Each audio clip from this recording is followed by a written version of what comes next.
What's up, y'all? It's Jerron Eitner back again with another episode of the Quasar Qult podcast. This is episode 2. This is a live podcast that we do on Facebook Live over on my Jerron Eitner page and the Quasar Qult. These videos are later posted on YouTube and then also distributed as a podcast on wherever you listen to podcasts at. The Quasar Qult is a brand new blog / network that I'm building that's powered by Starstruck Multimedia that basically focuses on dope content. That's kind of what we do. And most of the posts that we post and talk about in this podcast are related to things that I posted in the previous week. With that said, my Facebook got flagged the previous week.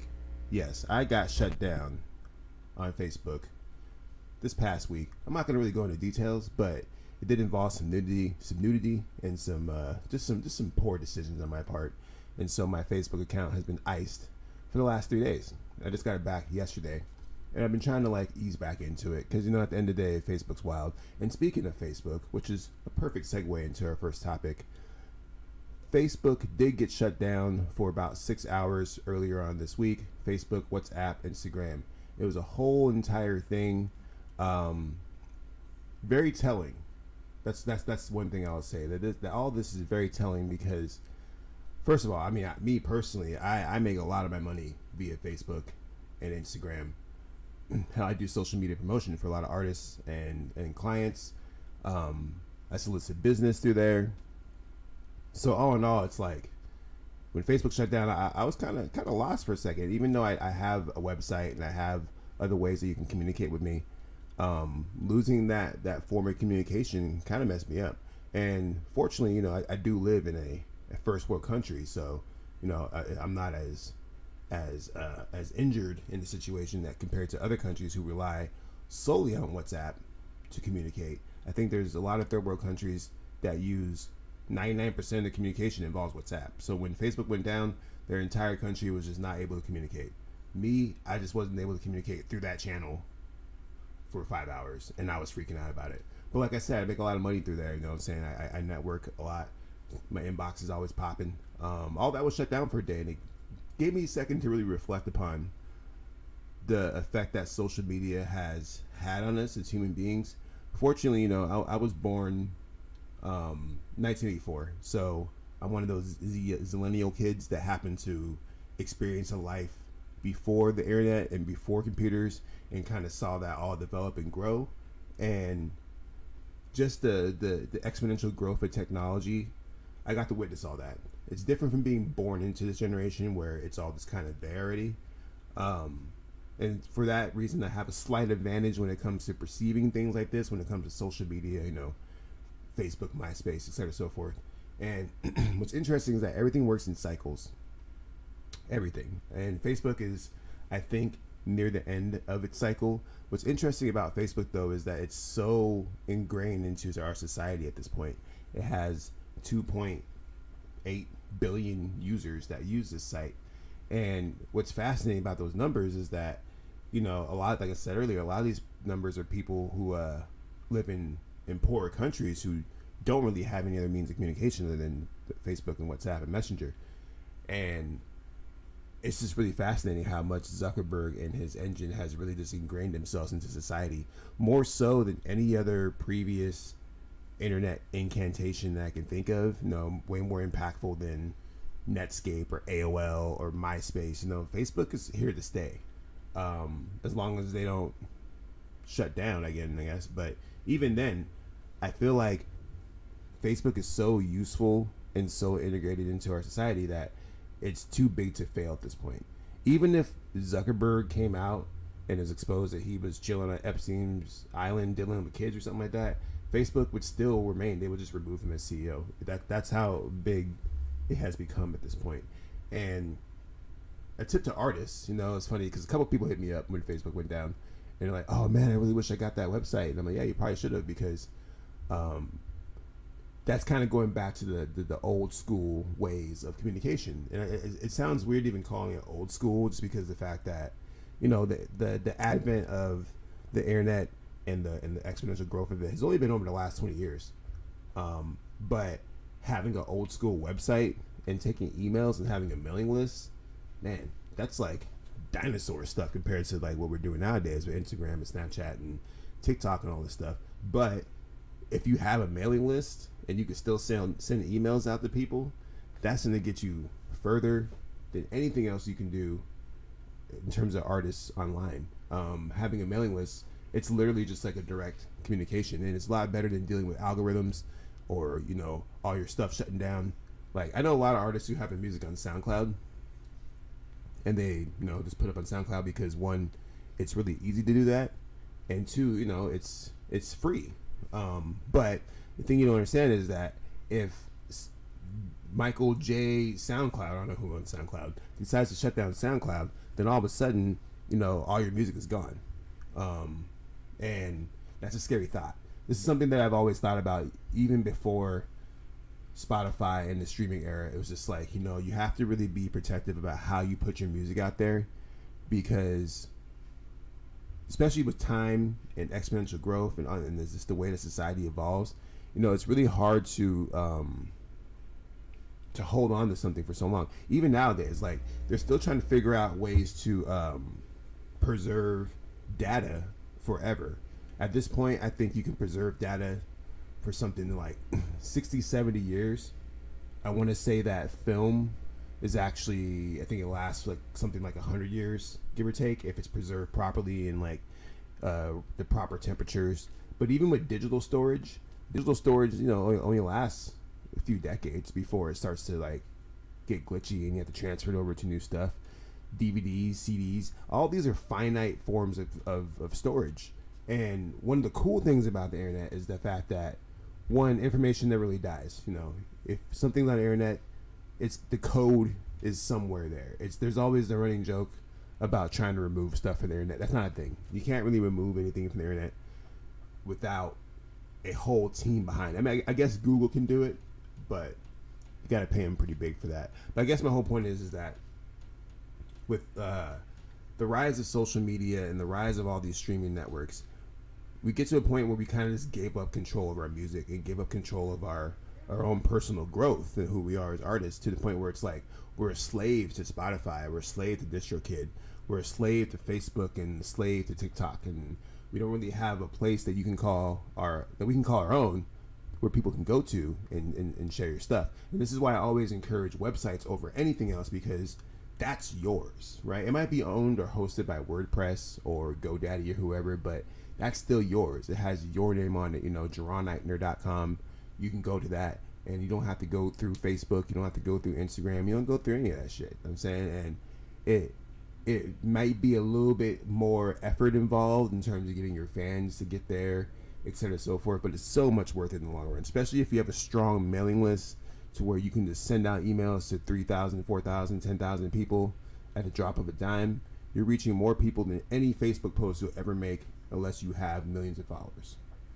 And that's my word on that. So, you know, I'm not here to, I guess this is a long show because, you know, I do sell websites, I do sell press kits and all this stuff. But the point is, you know, get your shit together, bro, because we don't know what's going to happen here in the future moving forward with all these streaming sites, and all these apps, to where the more ubiquitous it becomes, the less likely it is that the music that you put on there, or art or whatever, really belongs to you. You know, and there's also the terms of service. You know what I'm saying? Like, people don't read that. People don't read the terms of services when they post their stuff.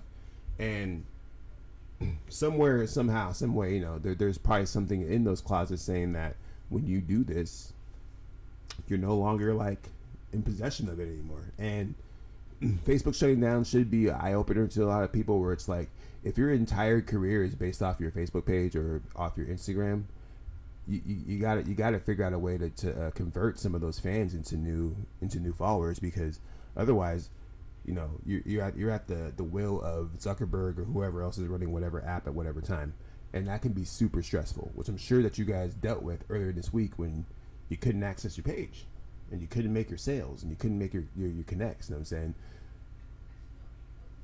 Open your eyes. Anyways, moving on. The next topic is Dave Chappelle. So a lot of people are talking about David Chappelle and his new stand-up called The Closer. And it was interesting when I actually started watching the stand-up the other night with my girlfriend, and one of the first things he said when he started to stand up was he was like, oh, this is gonna be my last stand up for a while. And immediately when he said that, I was like, oh man, he's about to go in. And I almost kind of feel like this whole stand up was almost like a bet. And like the bet was like, hey Dave, I don't know, maybe it was a Bill Burr or something like that, because that sounds like something they would do, where it's like, hey Dave, I bet you can't get canceled. You're too popular. You're too good. Everybody loves you. You know what I'm saying? You could say whatever you want, and no one's ever gonna cancel you. And I think that Dave tried to take that bet, and that's basically what we're seeing with the closer in terms of even the name, the closer. You know what I'm saying? That's like the end. I really think that Dave Chappelle's goal was to try to get canceled, and I don't think it's gonna work. I think that Dave Chappelle is in the same category as like Eminem and a couple other people who just can't be canceled because of the amount of controversy and the amount of effort they put into their careers, to where you just reach a certain point where you just can't be canceled. Like I think Elton John's in that list. You can't cancel Elton John. You know what I'm saying? You just can't. And so it's one of those things where I watched the stand up and I was listening to these jokes, and to be honest, like in terms of like the whole stand up as a whole, it wasn't like that great, like compared to his other stand ups. Like it didn't have, like, the jokes weren't like incredible, like mind blowing jokes. They're more like jokes that were just shocking, jokes that had you go, oh, you know what I'm saying? And he there was nobody left untargeted in the stand up, to where he was attacking Jewish people, black people, LGBTQs. I think he went after the baby controversy. Like, it was very clear that Dave Chappelle had a mission with this stand-up, and I think that the mission had mostly to do with seeing how far he can push himself before his fans and the powers that be try to cancel him. So, like, after the stand-up came out, like the art, I'm sure you're already seeing this everywhere, but there's articles everywhere saying, oh, cancel Dave Chappelle this, cancel Dave Chappelle that. People were canceling their Netflix account, et cetera, so forth. First of all, Netflix is not going to get rid of Dave Chappelle. That's just not happening. They're not removing any of his stand-ups. They're not going to do any of that. I absolutely guarantee it, and I can tell you why. Because Dave Chappelle is worth too much money. He's too valuable, and he's too iconic. You just can't cancel a man like that. Now, I feel like even at this point, even with his last stand-up, which, by the way, he won awards for, he was trying to push that threshold, and he was walking that line. But with this particular stand-up, I think he's actually on the other side of that threshold at this point, where he's like, I want to see how my fans feel if I piss them off. Will my fans still rock with me? Are they still fans? Are they still fair weather? And it really is like a whole psychological, like, lesson that we're kind of getting from this stand-up that we're watching, in terms of, they love you when you're popping, right? That's kind of how the phrase goes. But with Dave Chappelle, it's like, if you look at his career, he even said it himself. You know what I'm saying? Like, I've been through that shit. You know what I'm saying? I walked away from $50 million. You know what I'm saying? I'm in a category that many people, that not a lot of people can really say that they ever been in. You know what I'm saying? Can you walk away from $50 million and go to Africa and go do all the stuff that Dave Chappelle did? Chances are you will not. So it's like he kind of derives from an elite mentality, where it's like, it's not about the money for him at this point. Like, Dave Chappelle's not worried about his next paycheck. He's not worried about the food on his table. Hell, he's kicking it in, Yellow Springs, Ohio, with his family on a farm, chilling, multi-millionaire, set for life. His family is good. His kids are good. He could never make a stand-up ever again, do any piece of art ever again, and he's good. So he has nothing to lose, is basically what I'm trying to say. So when I watch the stand-up, I really had that in mind, especially when I started to hear the tone of the jokes and where he was trying to go with it. It's like, man, he's not even really trying to be funny. He's just trying to piss people off. He's trying to get canceled. He's trying to test the waters and see if someone as beloved as Dave Chappelle can get canceled. And as I said at the top of this little bit, he cannot. Dave Chappelle is uncancelable, simply because he is so beloved. And people are gonna try, for sure. I'm sure the LGBTQ community is getting is up in arms. I'm sure the Jewish community is up in arms, and I'm sure everybody is pissed off, right? But that's also the beauty of comedy, and the reason why we love comedians so much, because comedians are known to push the threshold. At least the really good ones, anyways. Like the ones that we talk about that stand the test of time are the ones who push the threshold to the max. And I'm saying the George Carlins, the Richard Pryors, the Eddie Murphys, the Dave Chappelles. These are people who have looked at society and found that comedy in it, but then also found the tragedy in it, and they managed to articulate it in a way that is palpable to the average audience. Now, just because it's palpable doesn't mean that it's something that you want to hear, right? But typically speaking, comedians are the most honest art form, or comedy in general is the most honest art form that you can have out there. I always admire comedians for the fact that it's very rare that you have like fake comedians, right? Like comedians who are just propped up doing it for the clout, like rappers do, or be bullshit about stuff they don't do. Now, don't get me wrong, there are comedians out there who storytell and tell stories that may not be true. But I'm talking about like the overall energy and like the way they carry themselves, etc. and so forth. There's not a lot of fake funk in the whole comedian world. And when you're on the top of the food chain, like when you're running with like the Bill Burrs and the Dave Chappelles, etc. and so forth, there's an air of responsibility to maintain a sense of integrity and not cross the line between that your integrity and selling out. And I mean, we've seen it time and time again where there's many comedians who just came and went because of the fact that they don't hold on to that integral core that makes comedy what it is. I mean, a perfect example is Carlos Mencia. You know what I'm saying? Where is Carlos Mencia at? No one knows. Carlos Mencia is gone. And a lot of that had to do with the fact that he was stealing jokes. And if you're stealing jokes, you know what I'm saying, you're breaking the artistic integrity in the comedian code, the comedy code, or whatever you want to call it. And the comedy code is fierce. Like, it's a stronger code than any other art form that I could possibly think of, because of the fact that there's more responsibility on the individual than any other art form. Like if you're just like if you're a rapper out there, especially if you're like a rapper signed to a label, whatever, there's not like a lot of responsibility on you to have a sense of integrity. It's just more about making hit singles or just rapping over beats and just doing things that will get you the likes and the clicks. But when you're a comedian and you have that strong voice, or even if you don't have a voice and you're just trying to figure it out, the secret really comes down to your integrity and like the things that you say. Like, do you stand by them, and will you die for them? And I keep bringing up Bill Burr because Bill Burr is probably one of the biggest examples of a comedian who is just so true to his values. Norm Macdonald's another example, rest in peace.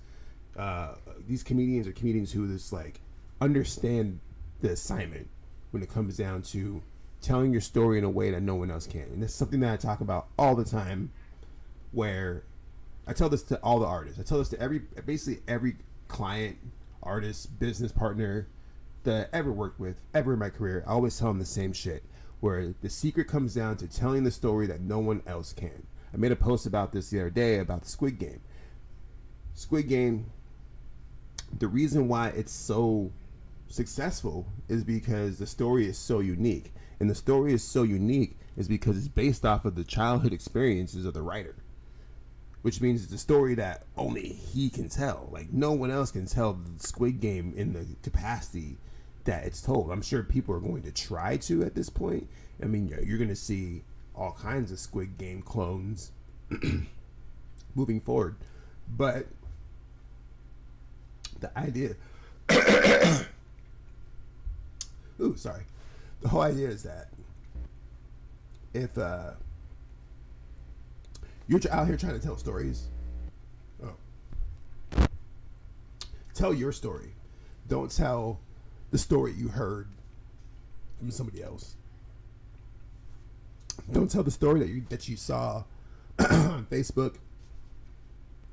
Don't tell the story that you heard on TikTok or any of that crap. Like, that's the biggest problem that I see, is that people don't know how to tell their own story. The thing about this is that you probably right now have a very interesting story that only you can tell and articulate in a particular way. The question is, how do you tell it? And it goes beyond just like writing words together that rhymes, or even drawing a picture or writing a script. There's a sense of putting your heart into it, a sense of building something from your soul and something that's true to you. And at the end of the day, it should be something that you love. And you know, the common phrase is that, you know, artists, we're our own biggest critic. But that shouldn't apply when it comes to storytelling. That's not the same thing. Like, if you're in the studio and you're making a beat, you're making a song, the beat's hot, you rap over it, you write a cool little verse, and you spit it, and you're on there, you listen to it, and it sounds like trash. That's not the same as you putting in the effort to create the song. Like, the creation process is more important than anything else when it comes to being artists. And a lot of these artists just want to get to the end. They just want to get to the finish line. And circling back to Dave Chappelle, you know, Dave Chappelle, he understands that the journey to get to where he's at is what it's all about. He's earned his stripes to be able to say whatever the fuck he wants. And many comedians, they fear that.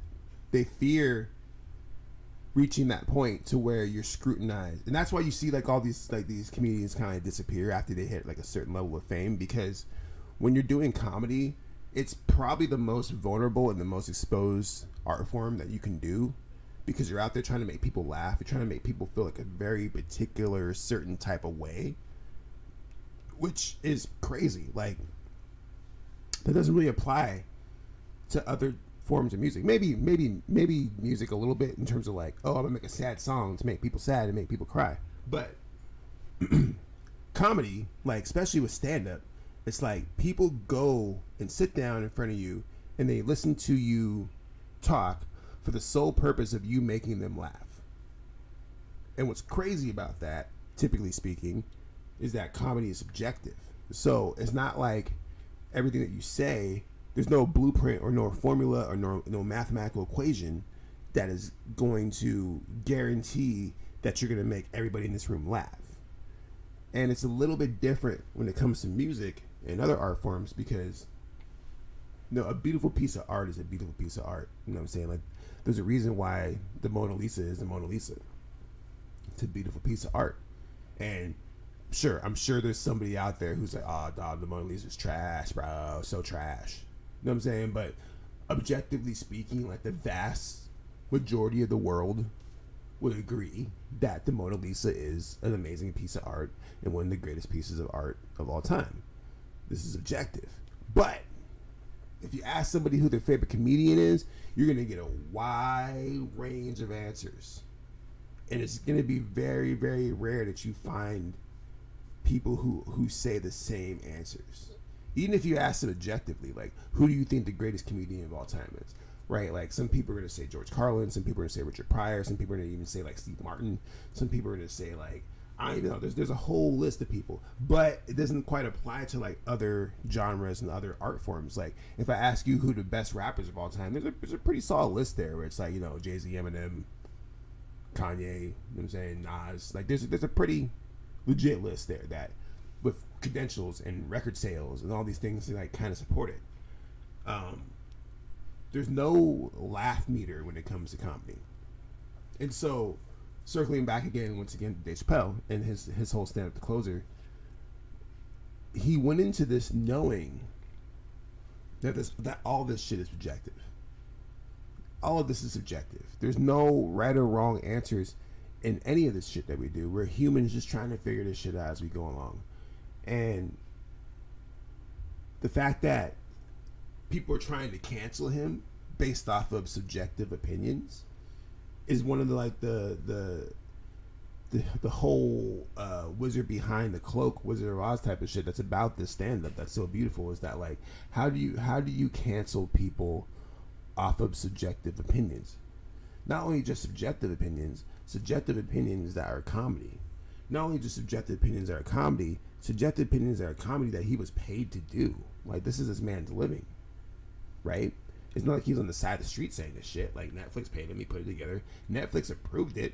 They had to have, right? So, really, a lot of this kind of falls on Netflix, too, for airing it, which I'm sure they're catching a lot of heat for. But the idea is that we are so quick to cancel people right now. Like, cancel culture is, like, all-time high right now. Matter of fact, I wouldn't be surprised if I get canceled if I ever blow up, because of the fact that I have plenty of tweets and posts and videos where people can go back and be like, damn, he said that, canceled. It happened to Kevin Hart, right? Like, they tried to cancel Kevin Hart over a tweet that man did 10 years ago, and it was a joke on Twitter. So, like, I think about my career, and it's like, bruh, brosive, Abraham. Like, I just know that if I ever cop a major deal, I am scrubbing myself from the internet. But I said earlier that you can't really delete yourself from the internet, especially nowadays. There's always data somewhere. Once it's up there, it's up there. You know what I'm saying? So it's like, Dave Chappelle, he's trying to make a point, and the point is that if you can cancel Dave Chappelle, then it's pretty much over. Like, the whole idea of society and what we're trying to do as human beings, it's pretty much over if you're canceling one of the greatest comedians of all time for telling jokes and doing his job. It's different from the Baby, which came up in a topic, because the Baby went outside of his realm to try to say something that was out of line. And it's like the Baby's on the stage, and he should just be rapping, right? And if he was rapping about gay people and doing this and that, I don't think a lot of people would notice, because most people don't be listening to lyrics anyways. But it's the fact that he broke his bubble to make a statement outside of that bubble, right? Like Lil Nas X talks about gay stuff all the time and talks about all kinds of shit, and people are trying to cancel him for the stuff that he does outside that bubble. Whatever he does in the art form is the art form, right? Like, whatever you do inside that little bubble of art, you can do the wildest shit, and it's called art. And I think that's the beauty of what Dave Chappelle's trying to do. Like, this, at the end of the day, with The Closer and his Netflix special, it's all art. This is all performance art. And you want to cancel him over performance art, that's wild. He's just doing his job. Let me know what you think in the comments. This is the Quasar Qult podcast, episode 2.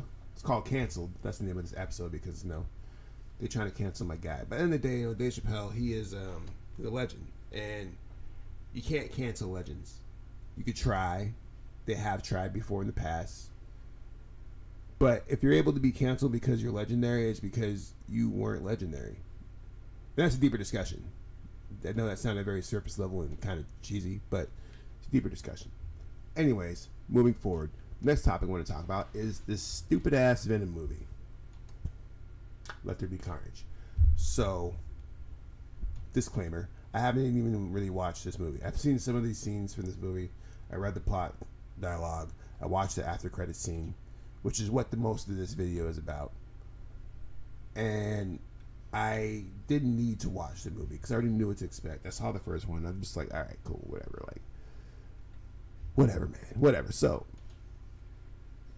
spoilers. You turn on the spoiler button here. I need to get. This is why I need a soundboard. I don't really use soundboards or anything like that because I'm just way too charismatic in front of the camera to have a soundboard. I'm just fucking dope. So, but I would have a soundboard that would go spoiler, spoiler, spoiler, spoiler.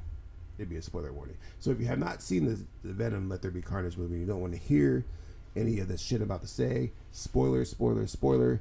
Fast forward to somewhere over like here on the timeline probably. And yeah, so Venom movie. Like I said, I didn't watch this fucking movie. I read the plot, saw some scenes. I saw like the main fight scene, and I saw the after credit scene, and I was like, cool. That's all I needed to take from this movie. Basically, what they tried to do with this movie is they took the serious tone in the first movie and they turned it into a bromance, which honestly, very smart decision on their part, because the problem with the first movie was that the tone was just too dark, and they had like this weird like balance between, or attempted balance between, oh, we're this campy comedy movie, but we're also really dark and evil. And it's like, it just didn't land. It just didn't land. So Andy Serkis, who, by the way, Andy Serkis career is crazy, crazy career. This dude has done Golem and has been in the MCU, and now he's directing Venom. That's crazy. I didn't know you could that's a path that you could take, but he did that. So Andy Serkis, he saw this problem in this film, and he knew that the tone needed to change. So he kind of turned it into this whole bromance between Eddie and Venom, which works. I think it works very well. Like I said, I haven't watched the whole movie. I just watched particular scenes. So maybe it didn't work, but from what I saw and what I heard, it seems to work. But basically, they glossed over everything else in terms of like Carnage's transformation. I guess there's like a dude on there with powers that this comes out of nowhere. But the thing about this, and what's really interesting is when I actually think about this and I say this out loud, is that Sony has been trying to create this, I guess, Spider-Man universe for a minute now. Like ever since Amazing Spider-Man, they've been hinting at creating a universe where all these movies are interconnected. And when they first announced the first Venom movie, and they said that the first Venom movie had nothing to do with Spider-Man, I'm like, what are you guys doing?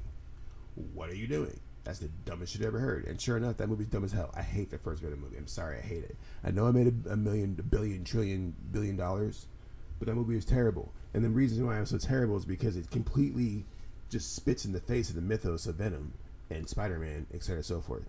And I know that this is one of the biggest complaints of this movie, because I read the comments, I listen to what people say, I have my own opinions about this, etc. and so forth. So I know that this is something that they're trying to fix. And so, flash forward to the end of this movie. Spoiler.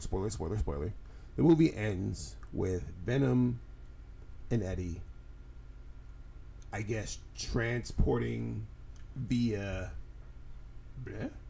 Doctor Strange, via Wanda, via Loki and Kang. We don't know. We just know that something happens, and they just take this dude and they just drop him into the MCU. So now he's in the MCU. Turns on the TV, he sees Tom Holland, Spider-Man, and he's like, "Oh, bro, I hate this guy." And then they roll credits. So, what? First of all, it's very lazy, and I mean, obviously, they're. I'm hoping that they find a way to explain this, and it has to do with maybe Doctor Strange just pulling all these different people from these different universes, which really is the only logical explanation for this. But I will say this, and this is actually really genius writing, whoever decided to come up with this idea. The line that he says before this happens, before he gets transported to the MCU, is actually really, really dope. So what he says is like, he's like, I'm going to show you, like, did you know that all of our symbiote Venom suits or whatever are connected to a hive mind across multiverses, right? So then he's like, I can show you a fraction of what I know, and it would blow your little mind or whatever. So he tries to show him, and then the event happens to where he gets transferred to the MCU. And it's like, cool. But that little line is actually a pretty big tell, because basically what they're trying to insinuate here is that, and this is all speculation and theories based off of what I know and what I've read, is that what Venom was actually referring to was Spider-Man 3, involving Topher Grace's Venom, and that Topher Grace's Venom got his ass kicked by that universe's Spider-Man, and that the whole idea is that Venoms can communicate or feel or just know stuff across these multiverses. So this is the reason why when Venom saw Peter Parker on TV, you can see his tendrils start to like flip out, he's having a natural reaction because basically the short of it is that all Venoms had beef with all Spider-Men across all multiverses. It's a very compelling theory that can lead to a lot of awesome stuff later on down the line, especially if they decide to blow the doors open with this multiverse and they bring back Tobey Maguire and they bring back Andrew Garfield and they have 5 different Spider-Man movies, which I almost guarantee they're going to do. It sets up a lot of interesting stuff. So at the very least, you know, the Spider-Man movie, the Venom movie, Let There Be Carnage, sets up interesting stuff. The movie itself, just like I said, I didn't even try to watch it. It didn't pull me in. And this is from somebody who is a massive Spider-Man fan. And one of my favorite characters in Spider-Man is Carnage. Maximum Carnage comic book series and video game is Fire AF. Just super fuego. Probably one of my favorite comic book series of all time. But they ruined all that shit now. It's all gone. It's just all gone now. Because I know Carnage dies at the end of this movie.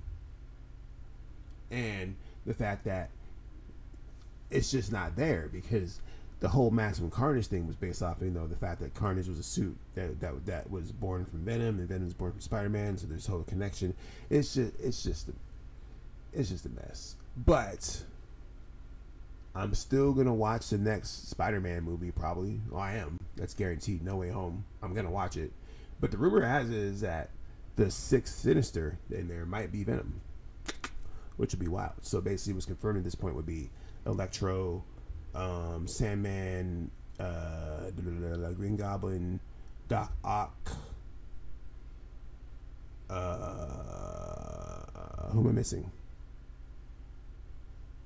Sandman, Doc Ock, Venom. No, I'm missing somebody. I can't. Doesn't matter. Anyways, the point is that the next movie is going to be lit. And the whole plan for Sony, really what it comes down to, is that Sony is trying to create their own. I mean, they announced it like a couple months ago. They said that we're creating a Spider-Man multimedia universe, and we're connecting all this stuff together. So they just had to figure out how to get freaking Venom to the MCU, and they're just like, we're just gonna just teleport him. We'll figure it out in the back end. I'm sure we have an excellent writer who's going to connect it all together. It's all good. But I digress. Let me know what you guys think about the Venom movie, Dave Chappelle, and Facebook. All these topics have been posted on the Quasar Qult blog, and we'll be making more and more posts on a daily basis. We do post every day, but like I said, you probably haven't seen any posts over the last week or so because I got blocked on Facebook for some scandalous shit. So I couldn't post on Facebook. So you might not have seen the recent posts that we made on there, but they're still up there, and we're gonna be continuing to post on Quasar Qult, and it will be dope. So if you want to get on the Quasar Qult, go check out the website. There's actually a submission link on there where you can send me some music or send me whatever, and I'll check it out. We are trying to pick up steam. This week kind of messed me up because I had a momentum and I kind of lost it, but we're gonna get it right back. But pretty soon here, I think in next week, we're actually gonna try and give away a press release / bio for the website. So stay tuned for that. It's gonna be like a contest. We're gonna start giving away cash prizes. We're gonna start giving away like free videos. It's gonna be crazy. Quasar Qult is a new revolution powered by Starstruck Multimedia. And we are here to stay, baby. Yeah, I promise I won't get bored and end the website like I did with the creator. I promise you. I promise you. Anyways, we do appreciate you watching and listening to these podcasts. The podcast will be available in edited form, meaning I'm taking out all the coughs and crickles and whatever. It will be available on Anchor, Spotify, Apple Music, Google Podcasts. I don't know, wherever you listen to podcasts at, it's up. It'll be up quick. That's the dope thing about podcasts, is that you can get podcasts up like that. So this will probably be up maybe tonight, maybe tomorrow, but it will be up pretty damn quick. With that said, make sure you like, follow, subscribe, do all the stuff that we do, and we'll be back once again next week with another episode. We're gonna keep it weekly for now. Like, I thought about going daily. I was like, I should go daily, but then I thought about it. I was like, y'all don't deserve that. Not yet, anyways. But maybe if we get these numbers up, we might go daily. You know what I'm saying? Wink, wink. I'm winking at you. We'll see. But as of right now, we're going weekly. Plus, I got a lot of stuff going on. So, yeah, shameless promo time. Shameless promo time. So, we got a lot of stuff coming up right now. Like a grip a lot of. So, we're dropping a single here soon for my album, The Setting Sun. Actually, I don't think we're even dropping a single. I think we're just going to drop the album and just like kind of ride it that way. But the album is in its final stages of being completed. It's coming out and it'll be available somewhere. I'm not even sure yet. We have a release show. It's not even a release show. It's a listening party, and I named it that on purpose because calling it a release show insinuates that the album will be dropping. But we might Kanye this shit and just keep doing release shows, right? Who knows? Listening parties. Sorry.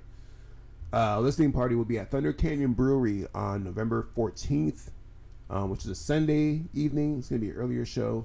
We're trying to work out some meals for y'all, some meal tickets for the first like 50 people who buy tickets or whatever. You'll get a copy of the album, maybe other cool stuff, t-shirts, stuff like that. We're also going to be doing a sock and toiletry drive that is sponsored in part by Soul Revival Inc., who is a wonderful nonprofit organization that be doing really cool stuff. So stay tuned for that. Also, obviously, the elephant in the room is my goddamn movie, The Bond. Still coming, still working on it. Right now, working on sound right now. Sound's going great. Still doing color, but we're trucking along. We're trucking along on this film. And we're still looking for a December release. I think at this point, December 19th is the day. I don't want to say that out loud, but we're saying it out loud. Puts a lot of pressure on me, and my heart kind of dropped a little bit as I said that. December 19th, Sunday, Harkins Theater, is the day that we're trying to do this damn premiere. Now, with the premiere, the film will premiere, but it won't. I mean, maybe. Kind of depends on what happens in the next couple months. But the film won't be available to watch yet. We're just going to premiere it, let the homies watch it, let the cast and crew watch it, sell some tickets, make some bread real quick. There will probably be things that I'm going to want to change after watching it on a big-ass screen, even though we're going to try and watch it beforehand on a big-ass screen. But watching it in the theaters, I know I'm going to want to make some changes. So we're going to do that. And it'll hopefully, ideally, it will be out and available for download and DVDs and Blu-rays before the end of the year, like no matter what. But I'm also me, and if you ever work with me, I get kind of wild, so it could take a long ass time. Who knows? But I know the movie's coming. It's great. I shouldn't say it's gonna take a long ass time because that probably makes you feel like it's not coming. It's coming. Trust me, dog. It's coming. It's gonna be dope. It's gonna be cray cray. It's gonna be cray cray into a JJ. Can I even say that? Oh no, I just said that. Anyways, podcast done basically. So yeah, thanks for watching Quasar Qult. We'll be back again from the compound. That's the flashing sign in the corner. Oh, wrong hand. Flashing sign in the corner right there that I bought at Walmart. Took a long time to actually put that together. Like, some reason I thought it was gonna be super easy, but like, nah, that was like a whole ass thing. You gotta put together the individual letters and like kind of. Anyways, I digress. Thanks for watching. Thanks for listening. Thanks for being a part of the Quasar Qult. We'll be back again with a lot more content for you guys. Love, likes, follow, subscribe, share, all that crap. We'll see you in the near future. Stay Quasar-y. That's not even a phrase, but just keep it 100. Peace.